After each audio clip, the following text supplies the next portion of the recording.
Have you noticed a trend in the NBA over the past few decades?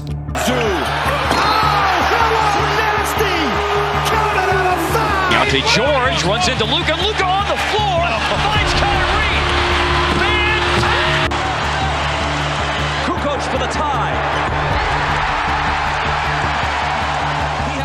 There's been a surge, not just of European players, but of players from one specific corner of Europe. What is about this small, fractured region, once known as Yugoslavia, that consistently produces elite basketball talent? 22 now. Dončić. Mr. Milosevic started.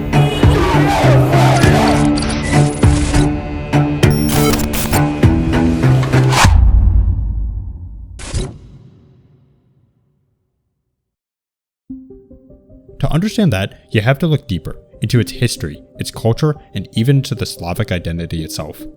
We all know the names Nikola Jokić, Luka Dončić, Nurkic, Stojakovic, Bogdanović, Dražen, Boban, Kukoč.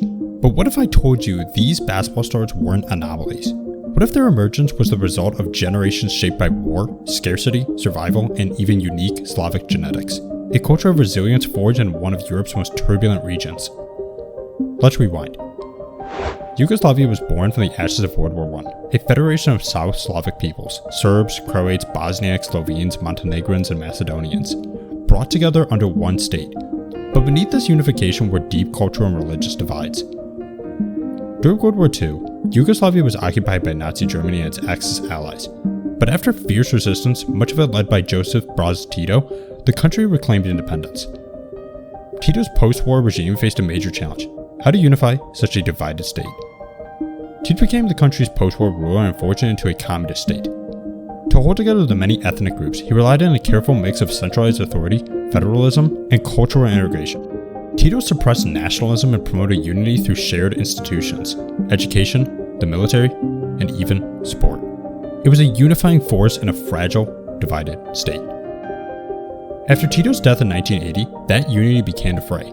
With no strong successor, rising nationalism, economic decline, and political fragmentation, Yugoslavia was essentially fated to its violent dissolution in the 1990s.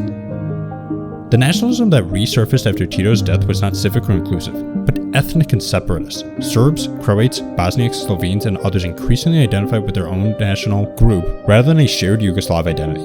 Political leaders exploited these divisions, most notably Slobodan Milosevic in Serbia, framing the future of their people as incompatible with a unified federation. Where Tito had suppressed ethnic rivalries through centralized power and ideological unity, his absence created a vacuum that allowed a decade-old tensions to re-emerge and intensify. His solution wasn't military or economic, it was cultural. Basketball became a tool for unity and pride. The government invested in youth academies, sports clubs, and competitions. But Yugoslavia's cohesion was always fragile. From 1981 to 1992, the country violently fractured into independent republics. Serbia, in particular, entered a decade of turmoil. Between 1991 and 1999, the Yugoslav wars caused over 130,000 deaths. In Bosnia alone, more than 100,000 were killed. Roughly 2/3 of them were civilians. The war in Croatia claimed around 20,000 lives, and the Kosovo War saw over 13,000 dead and 1.5 million displaced.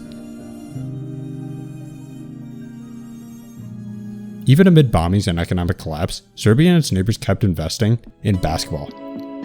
Youth academies like Red Star and Partizan continued developing players with an emphasis on fundamentals, passing, vision, and mental discipline, a very European thing. And then there's Megabasket. Megabasket was created with a radical purpose: to become a developmental club. Unlike traditional clubs, Mega focused on maximizing individual player growth rather than collecting trophies. It is not backed by a large corporation or a football club, and operates with lean budgets and a clear mission: send players to the NBA and Europe's top leagues. To understand their impact, you first have to understand how Serbian basketball is structured. Serbia's basketball system operates as a vertical ladder, designed to take players from childhood fundamentals like passing, dribbling, and shooting all the way to the professional level. It begins with youth academies embedded within the country's top clubs, like Megabasket, Partizan, and Red Star. These clubs aren't just senior teams. They're full-scale organizations that field multiple squads across age divisions: U16, U18, U19, and a senior team.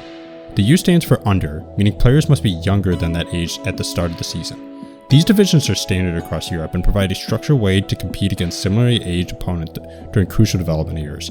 Each club's youth teams participate in national and regional competitions. Domestically, the Basketball Federation of Serbia organizes youth championships at the U16, U18, and U19 levels. Regionally, top youth squads from across the former Yugoslav republics compete in the Junior ABA League. But what truly sets Serbia apart is how fluid the transition is from youth competition to professional basketball. Unlike the rigid system in North America, age is not a barrier here.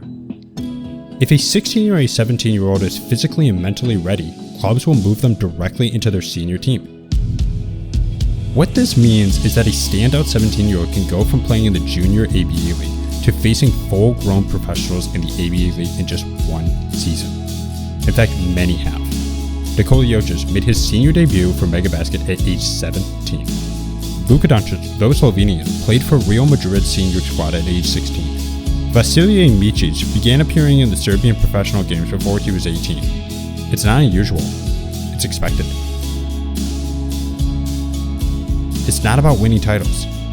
It's about preparing teenagers for the NBA.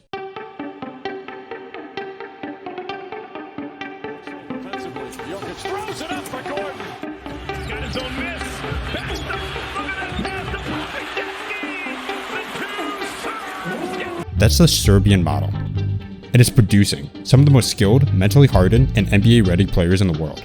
And the results speak for themselves. Between 2007 and 2025, Mega produced 16 NBA draft picks, more than any other European club, and more per capita than nearly any team worldwide.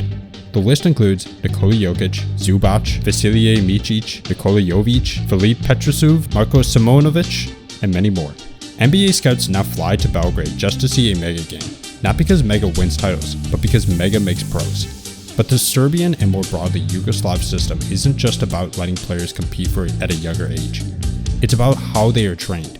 From the youngest age groups, players are taught to see basketball as a game of structure and thought, not just talent or athleticism. The emphasis is on team basketball, ball movement, spacing, court vision, and decision making. Coaches teach players to read the floor before they learn how to dunk. This is a fundamental difference between European and American development systems. In the US, AAU basketball is often built around showcasing individual skills, one-on-one matchups, highlight plays, and vertical explosiveness. Have you watched this play by Jokić? Look how he thinks to pass the ball before just taking the shot. But Serbia isn't alone. Across the former Yugoslavia, other nations built similar models, guided by elite coaches and long-term player development. Take Slovenia, a country of just 2 million people. Despite its size, Slovenia's basketball structure has produced global stars. The Slovenia League feeds into the ABA League, just like Serbia's. A flagship club like KK Olimpija have earned reputations as incubators of talent. Luka Dončić is the product of the system. This isn't a coincidence. It's the legacy of Yugoslavia's culture of sport.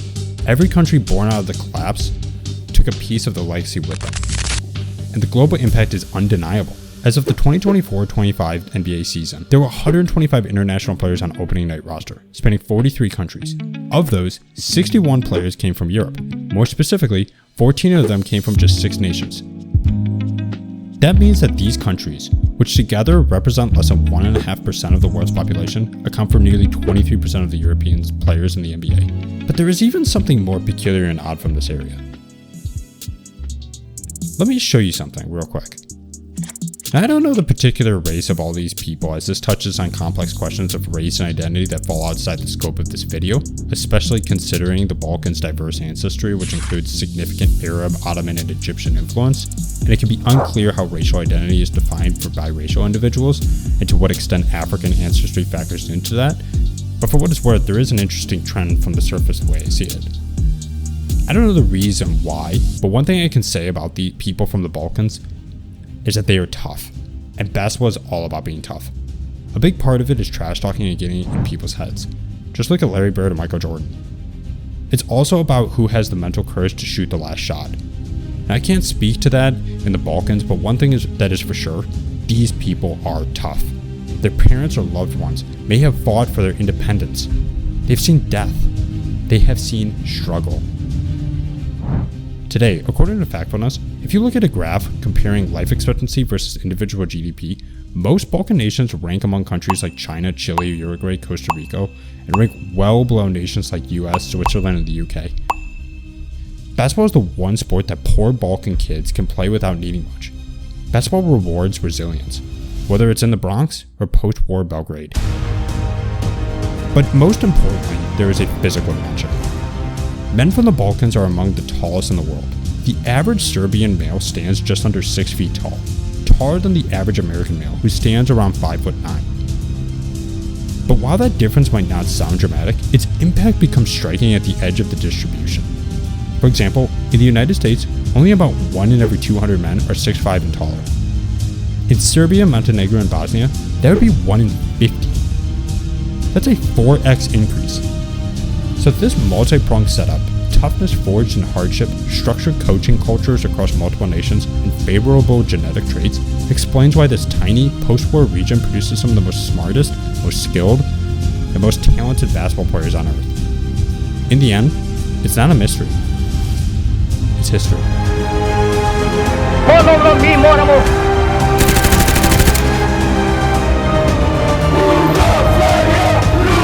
Stojaković had Jackson. Oh,